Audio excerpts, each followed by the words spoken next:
సాధారణంగా రాత్రికి రాత్రే కోటీశ్వరుడు కావడం మనం సినిమాల్లో మాత్రమే చూస్తుంటాం. కానీ నిజ జీవితంలో అలా జరగాలంటే ఏదైనా లాటరీ తగిలితేనో, గుప్త నిధులు దొరికితేనో కోటీశ్వరులు అవుతుంటారు. అయితే ఆస్ట్రేలియాకు చెందిన ఓ వ్యక్తిని మాత్రం ఒక సాధారణ రాయి కోటీశ్వరుని చేసింది. బంగారం కంటే వేల రెట్లు విలువైన రాయి దొరకడంతో అతని ఆనందానికి అవధులు లేకుండా పోయాయి. అయితే ఆస్ట్రేలియాకు చెందిన డేవిడ్ హోల్ చాలా కాలంగా విలువైన రత్నాలు, అరుదైన రాళ్లను సేకరిస్తున్నాడు. అలా 2015లో ఓ పార్కులో నడుస్తుండగా ఎర్రటి రంగులో ఉన్న ఓ బరువైన రాయి అతని కంటపడింది. ఈ క్రమంలోనే ఆ రాయి లోపల చాలా బంగారం ఉంటుందనే ఉద్దేశంతో దాన్ని పగలగొట్టాలని నిర్ణయించుకున్నాడు. అందుకోసం ఎన్నో ఏళ్లుగా శతవిధాలా ప్రయత్నించాడు. బరువైన సుత్తి, యాసిడ్ సహా అన్ని సాధనాలు వాడినా రాయిలో కాస్త కూడా పగుళ్ళు రాలే.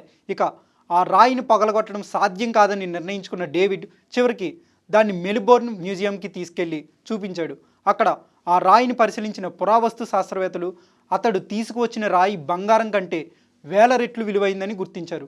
ప్రపంచంలో అత్యంత అరుదైన ఈ రాయి విలువ కొన్ని వేల మిలియన్ డాలర్లుగా ఉంటుందని అంచనా వేస్తున్నారు. అయితే డేవిడ్ హోల్ కనిపెట్టిన ఈ అరుదైన రాయి ఒక ఉల్కా అని, దాని పేరు మెరిబోరో అని మెల్బోర్న్ మ్యూజియంకి చెందిన పరిశోధకులు తెలిపారు. దాదాపు 17 కిలోల బరువున్న ఈ రాయి 4.6 బిలియన్ సంవత్సరాల క్రితం నాటిదని వెల్లడించారు.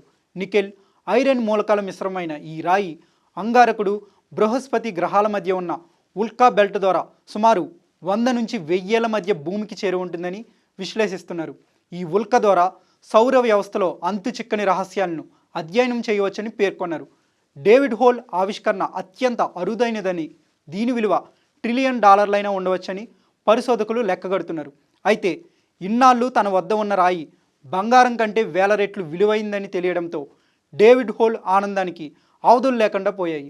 మరోవైపు ఆస్ట్రేలియాలోని విక్టోరియా రాష్ట్రంలో డేవిడ్ హోల్ తీసుకువచ్చిన ఈ ఉల్కతో సహా ఇప్పటి వరకు 17 అరుదైన ఉల్కలను గుర్తించినట్లు పరిశోధకులు వెల్లడించారు.